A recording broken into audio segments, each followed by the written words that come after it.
आं कमलाकान्त बसुमतारी बड'लेण्ड इंखं टेलिभिजननि स्टुडिअ आं दिनै आसामनि गिबि सारिनि रादाब बिलाइफोरनि बिखंआव जायफोर गाहाय रादाब सेबखांजादों बेफोरखौ फरायनानै खोनासंनो थाखाय आं नोंथांमोननि सिगाङाव नुजाथिदों। गिबियावनो लादों आङो सानसेयारि बड'लेण्ड इंखं। बेहाय दङ गिबियावनो क'क्राझार उल्टापानियाव पुलिसनि एनकाउन्टाराव ULB-नि सानै सोद्रोमा जिउ खहा। बे जाथाया नंखाय एनकाउन्टार होननानै पुलिसनि सायाव गोख्रों अजद नखरनि सोद्रोमाफोरा। गमामारै बियो सैथो एनकाउन्टार नंगौना नङा बेखौ साननो लागा खोथा। नख्रांनिया नङा होननानै नखरनिफोरा नङा होननानै बुंदों। अख्रां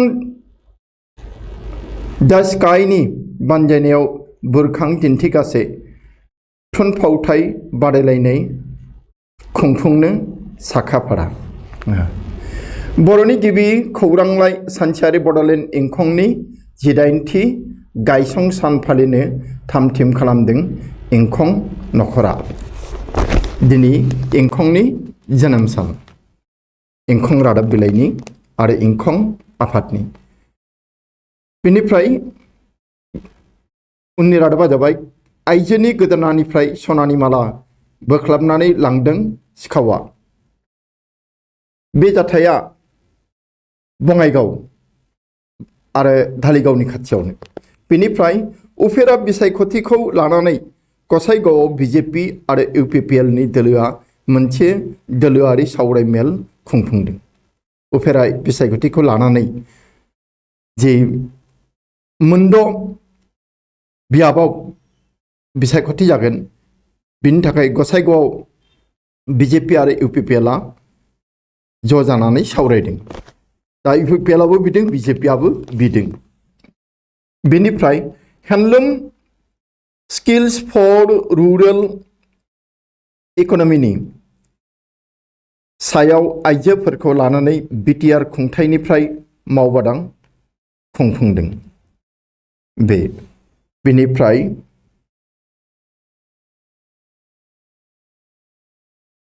बेखौ बिनि बे बिफाननि EM मुस्रि धनन्जय बसुमतारिया खुंफुंदों। बेनिफ्राय मिज'रामनि गिबि मन्थ्रिया म्यानमारनि सथबगिरिफोरखौ मददनि आरज गाहाय मन्थ्रिखौ। गोबां फैगासिनो दङ। दाबो जे म्यानमारनि दावराव फायखि हान्जानि सोरखार आरो नोगोरारि, बे दावरावा आरो गोदानैबो गोख्रों जाफिनदों। बिनि थाखाय दा मिज'रामनि बर्डार जिल्लानि 11 जिल्लायाव म्यानमारनिफ्राय फैनानै सथब फैगासिनो दङ। दा बेखौ जाहोनांगौ, लोंहोनांगौ, थानायनि सुबिदा खालामनानै होनांगौ। बेखायनो मदद बिदों मिरु सोरखारनाव। मिरु सोरखारा बिनि राहा लानांगौ मानबतानि बा सुबुंथिनि खाथिराव। रायजो सभा बिसायख'थिनि थाखाय BJPआ सर्बानन्द सन'वालनि मुंखौ सायख'बाय। जेराव बिश्वजित दैमारिमोन, बे बिश्वजित दैमारि बिथाङा बे गावनि MP मासिखौ नागारनायनि उनाव बे लांदां जानानै दंमोन। दा बे मासियावनो सर्बानन्द सन'वालखौ BJPआ बिजाथि महरै दैखांगोन। बेनिफ्राय जोङो थांनि उननि रादाबाव।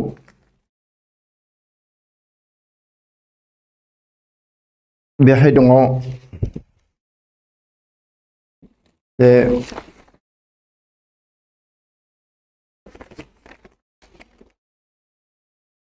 सा करियानि रेलगारिजों बेलिस्टिक मिसाइल आनजादा मुलुगखौ गिहोदों। सा करियानि रेलगारिजों बेलिस्टिक मिसाइल आनजादा मुलुगखौ गिहोदों। माने बिसोरो सा करिया बा किम जं उनआ रेलगारियावनो बेलिस्टिक मिसाइल फिट खालामदों आरो बेखौ रेलगारिजों जेराव मेरावनो लांनो हानाय जाबाय आरो जेराव गोसो बेहायनो दोननानै गावनो हानाय जाबाय। बे बिराद मोनसे जौगानाय लाबोदों बिसोरो गावसोरनि हादोरनि थाखाय नाथाय बियो गुबुन हादोरफोरखौ गिहोदों जेरै चाइना ओजोंहाय जापान ओजोंहाय अस्ट्रेलिया बेफोरबायदि हादोरफोरा गिनांगौ जानानै फैदों बेनिफ्राय उननि रादाबा खेलानियाव जे भारत वेस्ट इंडिजनि गेलेगिरिफोरा थामथि वान डेनि थाखाय उड़िष्या सौफैबाय जे वेस्ट इंडिजनि गेलेगिरिफोर बिसोरो भारतनि बेरेखायै वान डे गेलेनो थाखाय उड़िष्यायाव सौफैबायानो बेनिफ्राय एथलेटिक डी कलकाताया 5थि सिजन ISL आव गावसोरनि फोथाराव गेलेनायाव मोननै मेचखौ देरहानो हादों नै ISL खेला फुटबलनि दा जोङो उननि रादाबाव थांदिनि उननि रादाब बिलाइयाव बे जाबाय अग्रदूत रादाब बिलाइ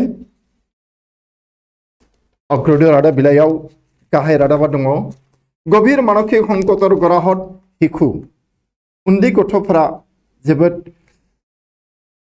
गोसोआरि गाज्रि थासारियाव गोग्लैदों बेमारसो जालायलांसिगोन आरो अबरुद्ध সময়ত স্থবির ভবিষ্যৎ নাগরিকর জীবন মহানগর পৰা গ্রামাঞ্চললৈ আক্রান্ত মায়োপিয়া ৰোগত আক্রান্ত হৈছে বহুত উপার্জনত জড়িত ষষ্ঠ লোক মানসিক সমস্যা मा जादों आरो बेखौ जुदि हादोरा दानिफ्रायनो गोख्रों राहा लायाबा सांग्रांथि जायाब्ला होमबा जोंनि देशा मोनसे समाव फाग्ला फाग्लिजों बुंफबनो हागौ बा सुइसाइड जानायाबो गावखौनो सिथारनानै लानायनि अनजिमायाबो बांनो हागौ बेखौ गभीर मानसिक संकटर गराहत हिखु बे उन्दैफोरल' नङा आरो उन्दैफोरा जाथावमोन दा उन्दैफोरा जे बे मानसिक संकटाव गोग्लैदों बे जोबोद गिनो लागा जादों आरो गेदेरफोरा मा जायफोरा आरजियोमोन बिसोर दा आरजिनायनि लामा खोमाबाय आरजिनायनि लामा मोनाखिसै बिनि थाखाय बिसोरनि गोसोफोरा बायग्लिदों उन्दै गथ'फोरा फरायसालियाव थांनानै फुरथि खालामनो मोनोमोन सोलोंनायजों लोगोसे बे बन्द जानानै दङ बेखायनो बिसोरनि गोसोफोरा बायदों 10 कौटिली उथिल टकियत पदक जयी लाभलिनार बक्सिं ग्लाभसर मूल्य जे बक्सिं ग्लाभस लाभलिनाया गानदोंमोन जेखौ गाननानै बियो टकिय' अलिम्पिकआव गेलेदोंमोन आरो मेडेल देरहादोंमोन बेखौ अक्सनाव होदों निलामाव होदों आरो बे दा बेसेना बेसेबां थांखो 10 कौटि रांसिम गाखोबाय दा गेदेर मानसिफोरनि स्टारफोरनि बे जिनिसफोरा बेसेन गैयाबाबो बेसेन जाहैयो आरो बयबो एखौ बायनानै दोननो लुबैयो गावनि न'फोराव गावनि लाइब्रेरियाव मिउजियामाव बे आरो खेरे সংঘর্ষত নিহত নৱগঠিত সশস্ত্ৰ সংগঠনৰ 2 সন্দেহযুক্ত সদস্য जों एखौ माबायाव फरायबाय इंखङाव बे ULB नि होननानै बुंदों बिनि उनाव फैबाय कंग्रेसर मक्खम आघात हानि पान्जाबर मुख्यमंत्री अमरिंदर सिंहर पदत्याग पान्जाबनि जे गिबि मन्त्री केप्टेन अमरिंदर सिंह बिथाङा मैया गावनि मासिखौ हगारनायनि रेजिगनेशन लेटार होबाय पार्टीनिफ्राय नङा चिफ मिनिस्टारशिपनिफ्राय बिनिफ्राय जाबाय मा 7 बोसोरे मोदीर मन्त्री बाबुल सुप्रिय तृणमूल 7 बोसोरानो मोदीनि मन्त्री सभायाव दंमोन बाबुल सुप्रिय होननाया दा बियो बीजेपी को गारनानै तृणमूलाव हाबफैदों बियो ममता बेनार्जीनि मोनसे जोबोद देरहासारनाय आरो मोदीनि जे बीजेपी बेहाय गोख्रों सौनाय होननानै बुंदों बरमार प्राक्तन विधायक पानेराम राभार अकाल वियोग पानेराम राभाया थैबाय बिथाङा सानसे समनि बरमानि MLA मोन बेनिफ्राय विश्वकर्मा पूजा 3 गुन बृद्धि फुरार बिक्री मा होनबावनो जौ लोंनाया खम जाला बारायदोंसै दा थांनाय विश्वकर्मा पूजायाव आसामाव जेसेबां जौ फानजादोंमोन आगोल दा विश्वकर्मा पूजा खालि बे 3 गुन बारा जादों बिनिफ्राय शिलचराव 3 বছৰৰ ভিতৰত সম্পূৰ্ণ হৈ উঠিব মিনি সচিবালয় गिबि मन्त्रि हिमन्त बिश्व शर्मा बुंदों जे दिसपुराव जेरै हसिबालय दङ सेक्रेटारियेट बेबादिनो मिनि सेक्रेटारियेट लुगोन सिलचरावबो आरो बेखौ बोसोरथामनि गेजेरावनो जाफुंगोन होननानै बुंदों। शनितपुरर পৰা नकल हनर व्यवसाय महिला नेतृत्वत बृहत प्रतारक चक्र शनितपुर होनबाथाय गिनांसिगौ दा बेहाय जोबोद नकल सनानि बिजनेस सोलियो आरो दा मिथिनो मोनबाय बे खामानियाव आइजोफ्राबो लोब्बा दङ आरो गोबाङानो बे जायगायाव नकल माने सना बायनो थांनानै फैबायबो थेवबाबो सांग्रां नङा आरो बेसो दुखु गोनां जादों। बिनिफ्राय मोनसे जाबाय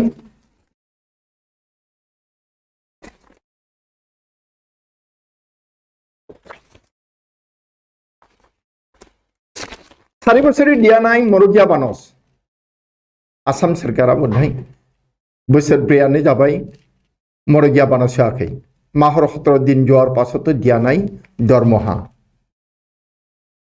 बेनिफ्राय সাংবাদিক সকল হততা কেন্দ্রিক ভাষা বস্তুনিষ্ঠ হব লাগে चक्रवर्तीया बुंदों जे खौरांगिरिफोरा सैथोआव थानांगौ आरो भाषाफोरा बस्तुनिष्ठ जानांगौ सोद्रोम जानांगौ। तेजपुराव परा किशोरी निरुद्देक स्थानीय आरक्षीर भूमिकात खब तेजपुरनिफ्राय सासे आइजो गोमादों आरो मानसिफ्रा जायगानि मानसिफ्रा पुलिसनि बेरेखायै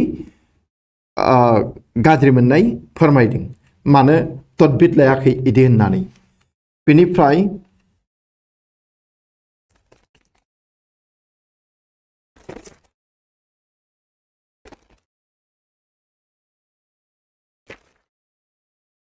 खोलानि रादाब अखम मोर जन्मभूमि झारखंड कर्मस्थली जयन्त आसामा आंनि जोनोमभूमि झारखंडआ आंनि मावथिलि। बेनिफ्राय जाबाय मा आजिरिपरा आरबत पुनर IPL दिनैनिफ्राय आरबाव IPL जागोन भारतआव जाला क्रिकेट गेलेनाया। बेनिफ्राय बिराटर स्थानाव रोहित हब टीम इंडियार T20 नतुन अधिनायक जे विराट कोहलिया T20 कैप्टेनशिप को हगारसिगोन बिनि जायगायाव फैगोन रोहित शर्माया। बिनिफ्राय जोङो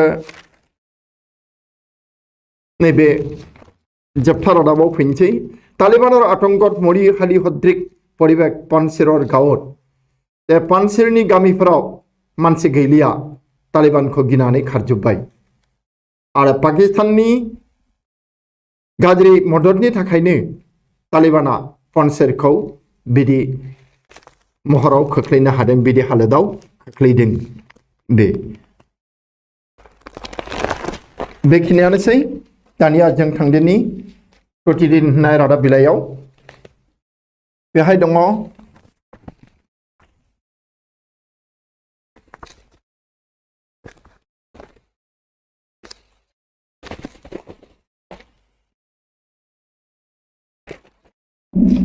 नैबे कर्मरत शिक्षকক बंचनारे 6296 पदर विज्ञापन 60 বছৰলৈকে চাকৰি নিৰাপত্তাৰ ঘোষণা অখাৰ सरकारा कान्दर हतबम्ब शिक्षागुरु मान जे 60 बोसोरसिम साख्रि मावनो मोनगोन फोरोंगिरिफोरा जोंबो मोनबोदों नाथाय दा मा जाखो बेखौ मिथिबा बागदावगोन जे नोंथांमोना रादाब बिलाइखौ बुथुमनानै फरायबानो मिथिगोन आरो कर्मरत शिक्षকক बंचनारे 6296 पदर विज्ञापन मास्टारानो मावगासिनो दं बे पस्टआव नाथाय बेफोरखौ लानानैनो 6296 मासिनि थाखाय मास्टार साख्रिनि थाखाय एडभार्टाइज होदों। बेनिफ्राय जाबाय मा दिगन्त विश्वकर्मा कामेश्वर ब्रह्मले साहित्य एकाडेमिर अनुबाद बटा डक्टर कामेश्वर ब्रह्म जाय बर' थुनलाइ आफादनि बर' साहित्य सभानि सानसे समनि आफादगिरिमोन बिथाङा देग्लाय साहित्य एकाडेमि बान्था मोनदों रावस्लायनायनि थिलियाव। बेनिफ्राय जाबाय प्राक्तन सञ्चालक अन्ध्र प्रदेशर भयाबह वित्तीय प्रशासनिक अनियम उन्मोचित गुवाहाटी विश्वविद्यालय आइडल केलेंकारिर तदन्तर प्रतिवेदन। जे कन्द्रप दास होननाया बिनि आगु सामलायगिरिमोन आरो बेखौ गोबां थाखा जाख्ल'दों होननानै अजद खालामदों। दा संदाननायनि समाय फैदों। बेनिफ्राय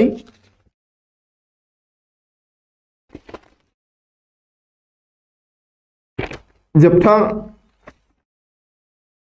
रादाबबादि नैबे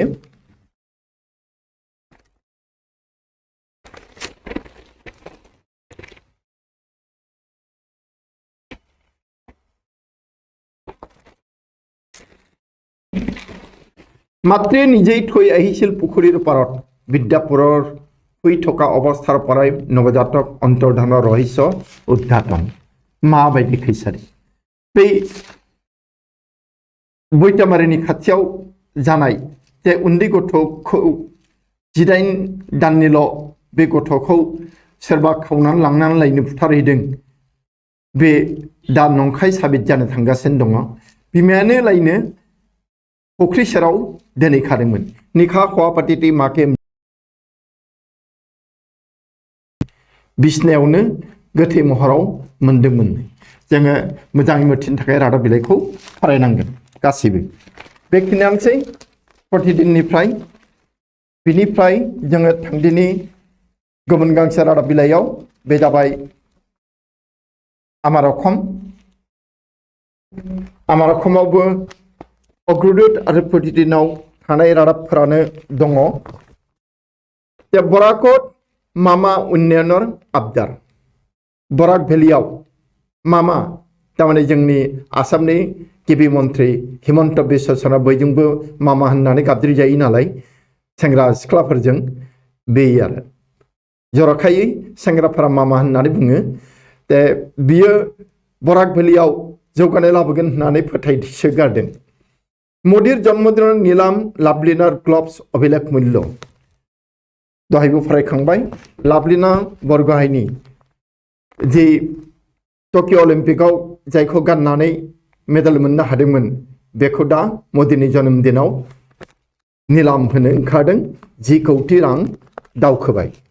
बेनिफ्राय निजके सरियाय पापमोचन राज्य राजनीतिर रत्नाकर। बे मरियनेनि आगुनि एमएलए रूपज्योति कुर्मिया माबा बुंफ्रांदोंमोन मोदीखौ लानानै। दा गावनि खावलायावनो सोबानानै लानानै पाप मोचन खालामनो नाजादों। बेनिफ्राय ओएनजीसी लेनदेन सिन्डिकेटर अभियोग अखिल बाहिनीर बिरुद्धे। जे ओएनजीसी माबा लेनदेन खालामदोंमोन अखिल गगैनि हानजाया। सिद्धु रणकौशल सफल अमरेन्द्र पदत्याग। सिद्धुनि जि रोनसालि बे रोनसालिया जाफुंबाय। अमरिन्दर पान्जाबनि चिफ मिनिस्टार केप्टेन अमरिन्दर सिंहा मैया मासिनिफ्राय ओंखारख्लायबाय। व्यवसायिक सुरिकाघात करि बेपरवा युवक। सासे सेंग्राया सासे फालांगिखौ देगार मारिदों। जेबो माबा गैया जुक्ति गैया इदि खालामलाबायबाय आरो दाना आवसारि जालांबाय। गोबां सेंग्राफोरानो आवसारि जालांबाय। बेनिफ्राय गुवाहाटी पथ दुर्घटनात कांग्रेस नेता 2 जनर मृत्यु। गुवाहाटीयाव लामा जाब्रबथाय जादों आरो बेहाय 2 कांग्रेस दलनि नेताफोरा थैदों। बेनिफ्राय काबुल दुर्भिक्ष घरर बय बस्तु बेसेबोलै लैसे एकांखय। गोबाङानो गावनि न'नि माल माथाफोरखौ फाननो लादों उदै आदार सहरनो। बे काबुलनि रादाब। बेनिफ्राय फेसबुकर जरियते प्रेमर जालत पेलाय युवतीक प्रबंचना बहिराज्यर युवকক। नुनमाती आरक्षीये आटक करा प्रेमिक रूपी प्रबंचक वाराणसीर युवकजन। वाराणसीनि सासे सेंग्रा फेसबुकजों सासे सिख्लाखौ माने आस्राजियाव खोख्लैदों। दा सिख्लाफोराबो जेरै मेरै नांसै फेसबुकफोरखौ नायलाबायो, गावबो बाहायो। आंथ' सानो बेफोरो मा दरखार दङ फेसबुक इसेबां बाहायनोलाय, इसेबां फोथायो नामा मबाइलनि खोथाखौ, फेसबुकनि खोथाखौ। बेनिफ्राय जोङो नैबे रादाब मोनदों, 90 दिन মহাকাশত কটা পৃথিৱীলৈ উভতি আহিল চীনৰ 3 মহাকাশচাৰী। दानथाम मानो हमदो 90 सान चाइनानि 3 महाकाशचारिफोरा नखराङाव गिदिंनानै थानानै फैफिनबाय। बेनोसै बेनिफ्राय जोङो दा थांदिनि नियमिया बार्ता होननाय रादाब बिलाइयाव। बेहाय दङ हायथ' मोदी 2.5 कोटी ভ্যাকসিন प्रदाने भारतर विश्व अभिलेख। मोदीनि जोनोम सानखालि 2.5 कोटी ভ্যাকসিन होनदों नोगोरारिफोरखौ, आरो बे सारा मुलुगावनो मोनसे रेकर्ड जाबाय आरो बेनिफ्राय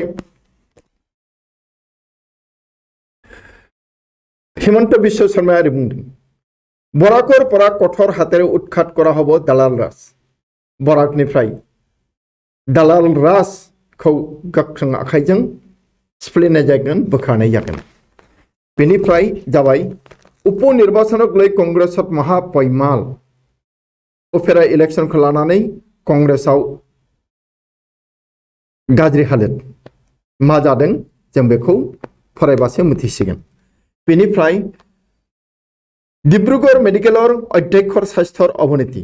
डिब्रुगढ़ मेडिकल कलेजनि प्रिन्सिपालनि देहानि थासारिया मोजां नङा होननानै बुंदों। बेनिफ्राय उपनिर्वाचन राज्य दलक भट दिले थावरात चलिब सिन्डिकेट राज। सोरबा बुंबाय उफेरा इलेक्शनाव जुदि उफेरा बिसायख'थियाव जुदि रायजोनि दोलोनो भट होयोब्ला थावरा समिस्तियाव सिन्डिकेट राज सोलिगोन। अखिल गगैनि दैदेननायाव बिदि जाहैदों आरो। बेनिफ्राय पंजाबर मुख्यमंत्री दौरत नवजीत सिद्धू। अमरिंदर सिंह रिजाइन होबाय मैया। दा नवजीत सिंह सिद्धूआ बे पान्जाबनि गिबि मन्थ्रि जानो थांगासिनो दं नामा बेखौ बुंदों। बेनिफ्राय सरकारे निजाকৈ ক্ৰয় কৰিব नतुनকৈ 5খন रपेक्स জাহাজ। सोरखारा गावनि रांजोंनो गंबा गोदान रपेक्स बायगोन बे खोथाखौ बुंदों। बेखिनियानोसै नियमिया बार्तानिफ्राय। बेनिफ्राय दा थांदिनि जोङो दैनिक अखम रादाब बिलाइयाव। बे रादाब बिलाइयावबो बे अग्रदूत प्रतिदिननि रादाबफोरानो दङ। बेहाय दङ हुदाघन्टर गीत हलगै रवीन्द्र संगीत। मेथाइया माबानिसो भूपेन हाजरिकासो, आरो बे मेथाइया जाहैबाय दा रवीन्द्र संगीत। मा होनबावनो, सोर मा गोरोन्थि खालामखो। HMV डिजिटल प्लेयारत भारत रत्न प्रति चुड़ान्त अपमान। मा जाखो बे भूपेन हाजरिकानि मेथाइखौ रवीन्द्र संगीत होननानै फोसावदों। बेनिफ्राय बे फोसावनाया HMV हिज मास्टार्स भइस साहित्य एकाडेमिर अनुबाद बटा दिगन्त विश्व शर्मा कामेश्वर ब्रह्मले बेखौ फरायखांबाय। बेनिफ्राय कागज कलर 4141 कौटि टका हरलुगि। बे पेपार मिल जागिरद आरो काछारनि बिनि 4141 कौटि रांखौ सोरबा जाख्ल'दों, सोरबा बुख्ल'दों। केन्द्रই বিনিয়োগ করা বৃহৎ পুঁজির সন্ধান নাই, তদন্তৰ আবেদন কৰি কৰ্মচাৰীয়ে পোৱা নাই উত্তৰ। सोर जाख्ल'खो एसेबां कौटि टाका, जायनि थाखाय पेपार मिला लसकान जादों। दा बिनि मावथिफोरा बिनि संदाननो दाबि खालामदों। बेनिफ्राय जाबाय मा बिपदत बिजेपि नेत्री आंगुरलता। माबा दाय जाखो, डाक्टारफोरखौ माबा अपमान खालामनाय बाथ्रा बुंबाय आरो दा केस होजादों। आंगुलताया आगोलनि बीजेपीनि एमएलए प्राक्तन सञ्चालक अभियुक्तर विरुद्धে তদন্ত प्रतिवेदन दाखिल गुवाहाटी विश्वविद्यालय आइडलर 40 कोटी टकिया केलेंकारि एसे नेल नङा 40 कोटी रांनि केलेंकारि जादोंनि गुवाहाटी यूनिवर्सिटीनि आइडल आरो आइडलावनो जराखायै बेनिफ्राय लक्ष्य 2026 बिटिआर 12 आखनाव सक बीजेपी बिटिआर नि मोनजिनै मासियाव नोजोर खालामदों बीजेपीआ आरो बे बिसायख'थिया जागोन 2026 तारमाने बीजेपीआ गं 12 मासिखौ मोनथारगोन देरहाथारनांगोन बिदियाव थाहैदों इंडस्ट्रियल कोऑपरेटिव बैंकत 9.5 कोटी केलेंकारि पानबाजार थाना रुजु गसर पानबाजार थानायाव केस होदों दा इंडस्ट्रियल कोऑपरेटिव बैंकआव 9.5 कोटी रांनि केलेंकारि जादों बेखौ मिथिनो मोनदों आरो बेनिफ्राय प्राक्तन बिजाव केवल आदानी और आम्बानी रे उन्नयन विचारे प्रधानमंत्री मोदी नरेंद्र मोदिया खाली मुकेश आम्बानी और आदानी मोननि जौगानायखौल देरनायखौल हास्थायो बे खोथाखौ बुंदों कांग्रेस दलआ बेनिफ्राय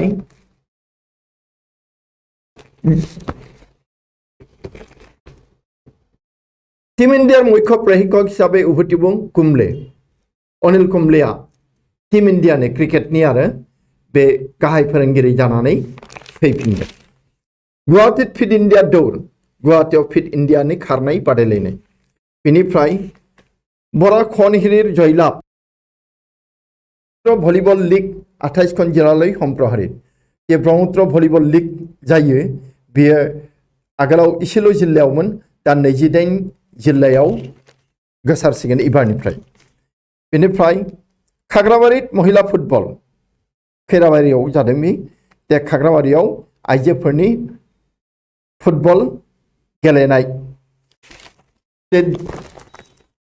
दिनै अखमनिफ्राय बेखिनियानोसै जोङो थांदिनि जोबथा आसाम ट्रिब्यून बे आसाम ट्रिब्यूनाव मा रादाब होदों बेखौ नायनि जोङो 91 kilometre ring road around Guwahati planned Guwahati महानगरनि सोरगिदिं 91 किलोमीटर मोनसे रिंग रोड बानायगोन दिल्लीयाव जेरखम रिंग रोड दङ गुवाहाटीयावबो बे रिंग रोडखौ बानायगोन आरो बियो 91 किलोमीटर गोलाव जागोन बेनिफ्राय बे गोदानथार रादाब ओमफ्राय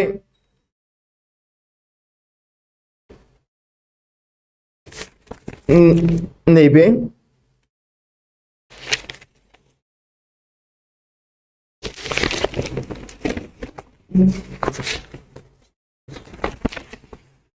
After Afghanistan's pull-out, US-6 NATO basing intelligence pacts. Afghanistan खौ मा खालामनाय After Afghanistan's pull-out, US-6 NATO basing.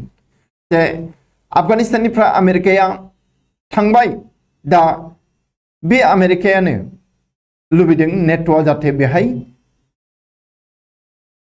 जायगा दखल खालामोबा बेहाय बेस केम्प बानायो बेखिनियानोसै दिनैनि रादाब बिलाइफोरनिफ्राय मैखोम बा गाहाय रादाबफोर फरायनाया एसेयावनो जोब्बाय जोबथारनायाव आं नोंथांमोननो गासैनोबो आंनि गोरबो सिंनिफ्राय मोजां मोननाय हामलायनाय आरो गोजोननायखौ बावनानै एसेयावनो फोजोबबाय गोजोन्थों।